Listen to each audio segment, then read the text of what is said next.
Hello friends, welcome back in engineering नोट्सिंग। आज हम पढ़ने जा रहे हैं थ्योरीज ऑफ फेलियर, जो स्ट्रेंथ ऑफ मटेरियल का एक फोर्थ यूनिट है हमारे सीबीसीएस पैटर्न के हिसाब से। ओके, तो हमने अभी तक क्या पढ़ा? हमने अभी तक पढ़ा मैक्सिमम आपका maximum principal stress theory, maximum principal strain theory. अब हम पढ़ने जा रहे हैं maximum strain energy theory. Okay, तो सबसे पहले कुछ टर्म्स हैं जिनको आपको जानना जरूरी होगा। सिग्मा वन हमारा मैक्सिमम टेंसाइल स्ट्रेस होता है, ठीक है। सिग्मा टू जो हम यहाँ यूज़ करेंगे वो हमारा सिग्मा वन से कम होगा, लेकिन वो टेंसाइल स्ट्रेस होगा, ठीक है। सिग्मा थ्री जो होगा हमारा कॉम्प्रेसिव स्ट्रेस, ओके। और सिग्मा वन टू थ्री जो है उसको हमें बोलते हैं उसे principal stress in any complex system, okay. Sigma T star that is tensile stress at elastic limit in simple tension और इल्ड और yield stress that is in ultimate state maximum stress, okay.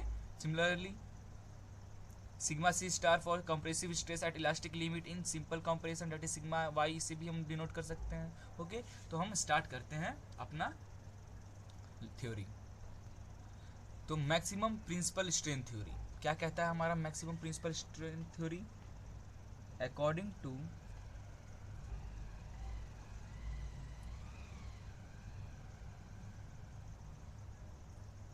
According to this theory, okay. तो ये रहा हमारा maximum principal strength theory क्या होता है। According to this theory, the failure of a material occurs when the total strain energy in the material reaches the total strain energy of material at the elastic limit in simple tension. इसका मतलब हुआ, मैं इसे explain करने के लिए सबसे पहले एक डायग्राम बनाता हूँ, स्ट्रेन स्ट्रेन डायग्राम। फिर उससे मैं आपको एक्सप्लेन करूँगा एक्चुअली क्या कह रहा है, ओके। तो स्ट्रेन स्ट्रेन डायग्राम बनाते हैं।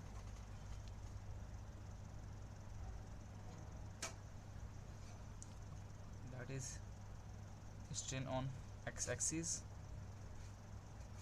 okay, and stress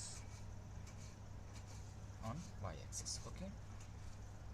ductile material के लिए हम बनाने जा रहे हैं,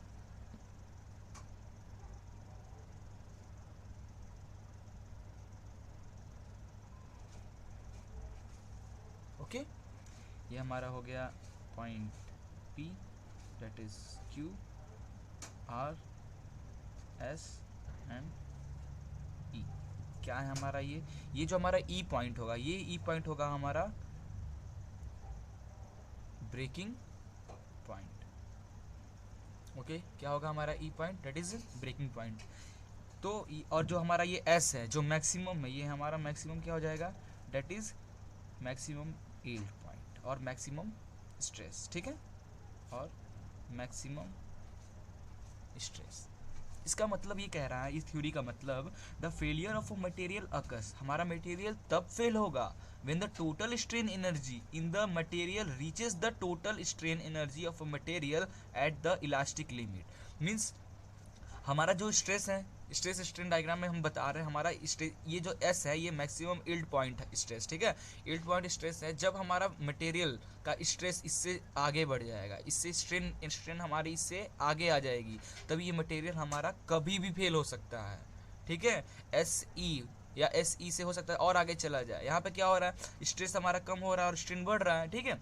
तो क्या होगा जब हमारा मटेरियल कब फेल होगा? जब हमारा मटेरियल हमारा यील्ड पॉइंट से आगे मैक्सिमम हो जाएगा, इससे मैक्सिमम जब चला जाएगा हमारे मटेरियल का स्ट्रेस स्ट्रेन, तब हमारा मटेरियल कभी भी फेल हो सकता है। यही हमारा ये क्वेश्चन कहना चाहता है, ये थ्योरी हमारा यही कहना चाहता है, ठीक है। The failure of a material occurs, तब फेल होगा when the total strain energy, हमारा strain energy total strain energy जो है इन द मटेरियल का reaches the total strain energy of material at the elastic limit in simple tension, that is in yield stress और yield point, okay. तो इसको आप avoid करने के लिए क्या कर सकते हो? क्या कर सकते हो आप अवॉइड करने के लिए? आप जो अपने मटेरियल पे काम करोगे वो अपना हमेशा मैक्सिमम जो यील्ड पॉइंट है उससे कम पे, तो आपका मटेरियल कभी फेल नहीं होगा, ठीक है। तो मैं यहाँ बता, to avoid failure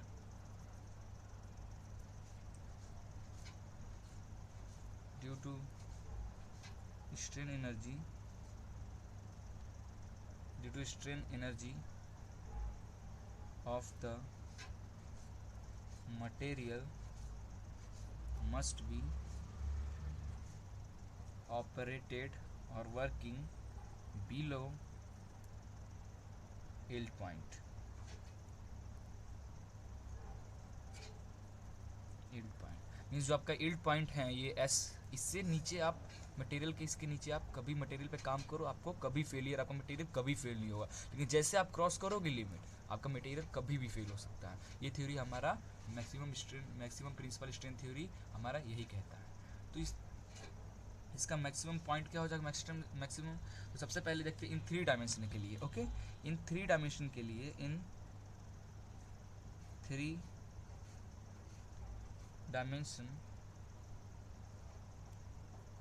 dimensional stress system, the strain energy per unit volume is given by, क्या हो जाएगा हमारा हो जाएगा strain energy that is U is equal to 1/2E bracket sigma 1 का होल स्क्वायर प्लस सिग्मा 2 का होल स्क्वायर प्लस सिग्मा 3 का whole square minus 2/m, that is 1/m, that is Poisson ratio. Okay, that is sigma 1 sigma 2 plus sigma 2 sigma 3 plus sigma 3 sigma 1. Okay, ये हमारा हो जाएगा 3 dimension के लिए, ये हमारी इक्वेशन। तो ये तो हमारा सिंपल इक्वेशन स्ट्रेन एनर्जी का हुआ। तो फेलियर के लिए हमारा इक्वेशन क्या बनेगा, hence at the point of failure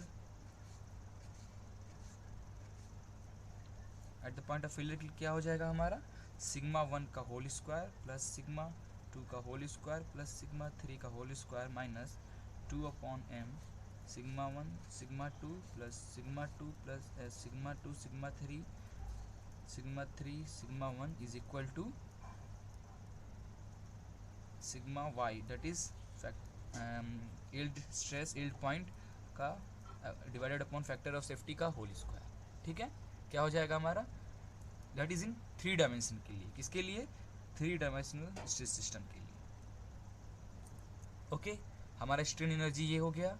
तो hence at the point of failure पे क्या हो जाएगा हमारा, तो जब हमारा मटेरियल फेल होगा तब क्या हो जाएगा हमारा, sigma 1 whole square plus sigma 2 whole square plus sigma 3 whole square 3 dimension के लिए है, ये is equal to sigma Y yield point upon divided upon factor of safety का होल स्क्वायर। ये हमारा 3 डायमेंशन के लिए फेलियर का फॉर्मूला हो जाएगा। Now for 2 dimensional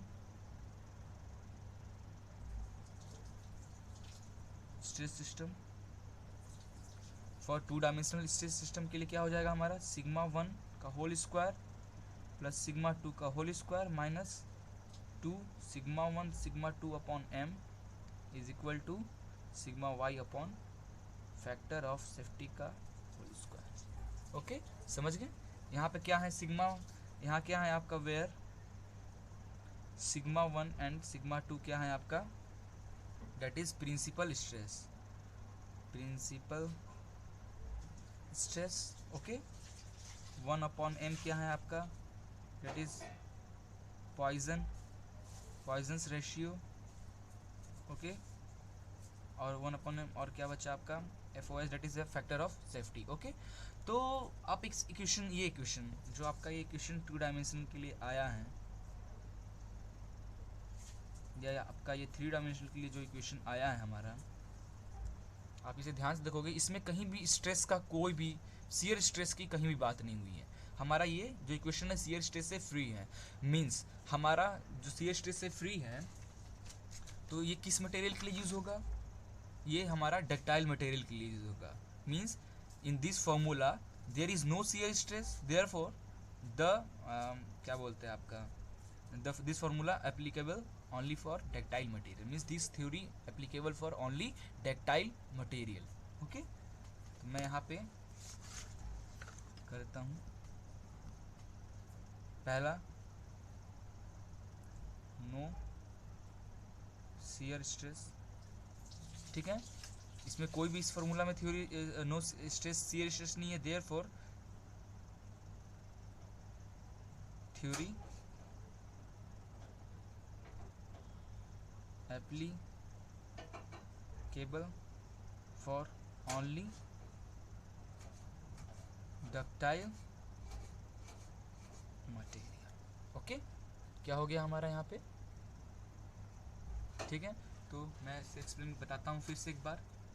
maximum principal strain energy हमारा कहता है according to this theory the failure of material occurs when, material तब हमारा फेल होगा जब उसका total strain energy yield point से अब ऊपर चला जाएगा, ठीक है, तब हमारा मटेरियल फेल हो जाएगा। इसको अवॉइड करने के लिए क्या करना पड़ेगा, अवॉइड करने के लिए हमें जो मटेरियल है उसको ऑपरेट या वर्क करना पड़ेगा हमारे यील्ड पॉइंट से हमेशा कम पे। Okay, three dimensional stress energy system के लिए हमारा फॉर्मूला ये होता है। तो जब हमारा मटेरियल फेल होगा तब हमारा फॉर्मूला क्या हो जाएगा, that is this is equal to sigma y, that is yield stress और yield point upon factor of safety का whole square. For two dimensional stress के लिए formula that is and is equal to yield point upon M F O S, that is factor of safety का whole square.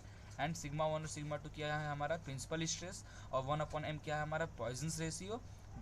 और in this formula there is no shear stress, okay, therefore the theory only applicable for ductile material, okay friends, please हमारे video को like कीजिए, अपने friends के साथ share कीजिए और हमारे चैनल को सब्सक्राइब करना बिल्कुल मत भूलिएगा। Okay, thank you for watching this video.